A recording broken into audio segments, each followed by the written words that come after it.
Hello, dear students. I am L.M. Bhatt from GIC Mulakot, Champawat. Do you know how to use passive and active sentences? Let's talk about it.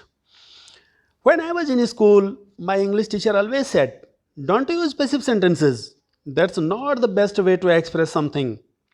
But do you know what? That's not a reality. There are specific time and places when you should use passive sentences.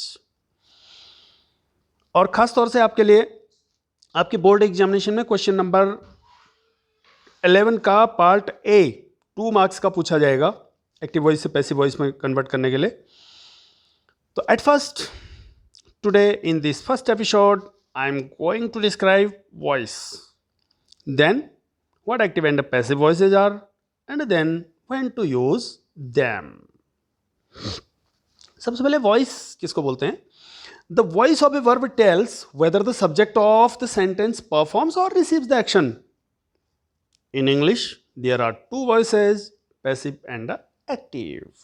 यहाँ पर active voice और passive voice का मैंने chart बना रखा. पूरा दिन ही मेरा इस प्रेजेंटेशन को बनाने में पूरा लग गया है और मुझे उम्मीद है कि आप पूरा फ़ायदा उठाएंगे इस वीडियो का और एक्टिव वॉइस और पैसिव वॉइस एकदम क्लियर आपके दिमाग में हो जाएगा पूरी तरीके से. आप इस वीडियो को अंत तक देखें और ध्यान से इन डेफिनेशंस को भी अपने दिमाग में रखें. और ये जो कंपैरिजन चार्ट मैंने यहाँ पे बना रखा, जो डिफरेंस है दोनों में, जो डेफिनेशन से लेके और जो हिंदी में भी मैंने यहाँ पे डिफरेंस इनके लिखे हुए हैं. अभी धीरे धीरे हम आगे को बढ़ते हैं. इन active voice the subject performs the action expressed by the verb, जबकि पैसिव वॉइस में in passive voice the subject receives the action expressed by the verb. और एक्टिव वॉइस में सब्जेक्ट की प्रमुखता होती है, पैसिव वॉइस में सब्जेक्ट की प्रमुखता नहीं होती है. एक्टिव वॉइस में सब्जेक्ट एक्टिव होता है, जबकि पैसिव वॉइस में ऑब्जेक्ट की प्रमुखता होती है. सेंटेंस और ऑब्जेक्ट से ही इसीलिए शुरू होता है, क्योंकि ऑब्जेक्ट की प्रमुखता है तो हमें सेंटेंस के शुरू में रखना पड़ता है उसको. एक्टिव वॉइस में वर्ब एक्टिव वॉइस में होती है, पैसिव वॉइस में वर्ब पैसिव में होती है. और इधर पर मैंने जो एग्जांपल दे रखा है यहाँ पर, पूरी ये जो ऊपर जो इनके बीच में डिफरेंस है वो एकदम क्लियर हो जाएगा आपके दिमाग में. He sings a song. अगर इस सेंटेंस को देखो तो इसमें जो ही है वो सब्जेक्ट है. क्यों? क्योंकि वो सिंग्स, ये गाने की क्रिया को कर रहा है. परफॉर्म्स द एक्शन, ही जो है इसमें जो सब्जेक्ट है, क्योंकि वो एक्शन को परफॉर्म कर रहा है, गाने की क्रिया को कर रहा है. ही सिंग्स ए सॉन्ग, तो ही इसमें सब्जेक्ट है, सिंग्स वर्ब है और ए सॉन्ग ऑब्जेक्ट है. और पैसिव वॉइस में होता क्या है कि हम ऑब्जेक्ट को प्रधानता देते हैं, ऑब्जेक्ट शुरू में आ जाएगा, ऑब्जेक्ट की प्रमुखता होती है, तो ए सॉन्ग सब्जेक्ट हो जाएगा. ए सॉन्ग सब्जेक्ट हो जाएगा हमारा पैसिव वॉइस में. जो इसका ऑब्जेक्ट है एक्टिव वॉइस में वो वहाँ पर सब्जेक्ट हो जाएगा, और जो ही यहाँ पर सब्जेक्ट है वो पैसिव वॉइस में ऑब्जेक्ट हो जाएगा. लेकिन ही सब्जेक्टिव फॉर्म में होता है, इसकी ऑब्जेक्टिव फॉर्म हिम होती है. अभी इसका पूरा लिस्ट चार्ट मैं आपको कराऊंगा अगले एपिसोड में. यहाँ पर ही सिंग्स ए सॉन्ग, तो आपने ध्यान दिया कि ही सब्जेक्ट है, सिंग्स वर्ब है, ए सॉन्ग ऑब्जेक्ट है. तो ये जो ए सॉन्ग है यही ऑब्जेक्ट सब्जेक्ट बनना है पैसिव वॉइस में. तो पैसिव वॉइस में ए सॉन्ग से ही सेंटेंस शुरू होगा. तो a song is sung by him. He का हिम हो गया, देखो सब्जेक्ट ऑब्जेक्ट बन गया और ऑब्जेक्ट सब्जेक्ट बन गया. और नोटिंग पॉइंट है, कोई वाक्य एक्टिव है या पैसिव, यह वर्ब की फॉर्म पर निर्भर करता है. यदि वर्ब एक्टिव है तो वाक्य एक्टिव वॉइस में है, यदि वर्ब पैसिव है तो वाक्य पैसिव वॉइस में है. तो एक्टिव वर्ब बोलते किसको हैं? A verb is in active voice when it's form shows that the subject does some work, या subject is active, या subject is active है. जब subject active है तो तब हम बोलेंगे कि भाई verb जो है active verb है. और passive verb, a verb is in passive voice when its form shows that something is done to the subject, या object is not active but passive, तब हम बोलेंगे कि passive verb है. अब उसके बाद वही बात आ गई, why and when to use passive structure. हमें पैसिव स्ट्रक्चर कब यूज़ करना है? जो मैं शुरू में आपसे कह रहा था कि हमारी जो टीचर थी वो हमें पैसिव सेंटेंसेस यूज़ करने के लिए नहीं कहती थी स्कूल डेज में.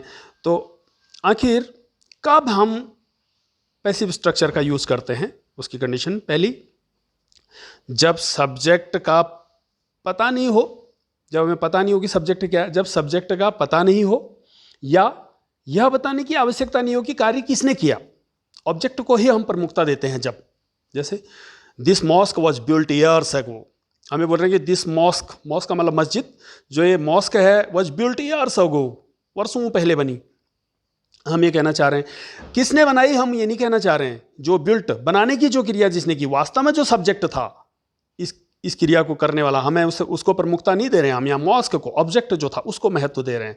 This mosque was built years ago. ठीक इसी तरीके से the mirror was broken yesterday, mirror के टूटने को हम महत्व दे रहे हैं, किसने तोड़ा ये नहीं दे रहे हैं महत्व हम उसको, तो ऑब्जेक्ट को हम यहाँ पर प्रमुखता दे रहे हैं। द शॉप वॉज लूटेड, दुकान लूट गई, एंड 3 प्रिजनर्स वर अरेस्टेड, तो शॉप वॉज लूटेड, शॉप के लूटने को हम यहाँ पर महत्व दे रहे हैं।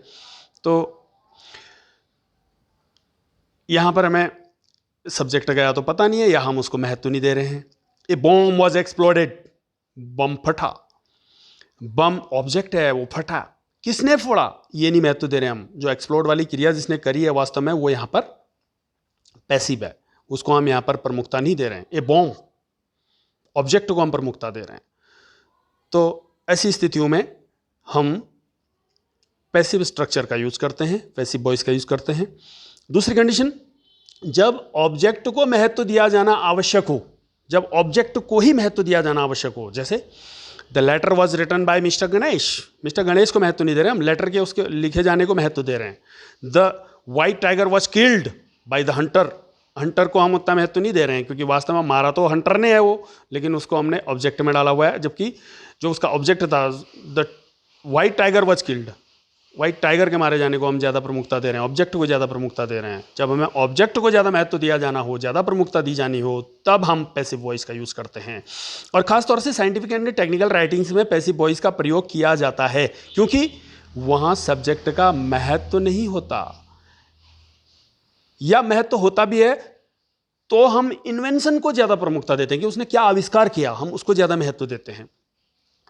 जैसे hydrochloric acid is produced when hydrogen and chlorine are mixed, तो हाइड्रोक्लोरिक एसिड बना, हमें उसको महत्व दे रहे हैं हम। और दूसरा, telephone was invented by Graham Bell, Graham Bell ने टेलीफोन का आविष्कार किया, वैसे ये है लेकिन टेलीफोन was invented, टेलीफोन का आविष्कार किया गया। हम इधर पर ऑब्जेक्ट को महत्व दे रहे हैं, टेलीफोन को हम यहाँ पे महत्व दे रहे हैं। तो इसलिए यहाँ पर हमने देखा कि जो ऑब्जेक्ट है उसको ज़्यादा महत्व दिया जा रहा है, उसकी प्रधानता यहाँ पर दिखाई जा रही है, इसलिए उसको सब्जेक्ट की जगह पर रखा गया है। और जिसने वास्तव में वो काम किया हमने उसको ऑब्जेक्ट की जगह पर रखा हुआ है। तो यही पैसिव स्ट्रक्चर है जहाँ पर हमें इन्वेंशन को ज़्यादा महत्व दिया जाना है। तीसरी कंडीशन है जब हम पैसिव स्ट्रक्चर का यूज़ करते हैं। तो thanks very much for watching the video till the end, and please watch my next video, next episode number 2 on general rules to change the voice।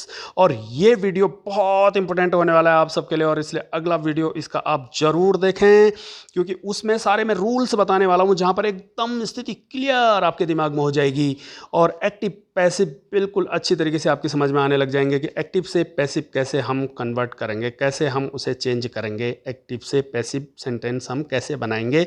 ये अगले एपिसोड में बिल्कुल क्लियर होने वाली है स्थिति, इसलिए आप इसका नेक्स्ट एपिसोड जरूर देखेंगे।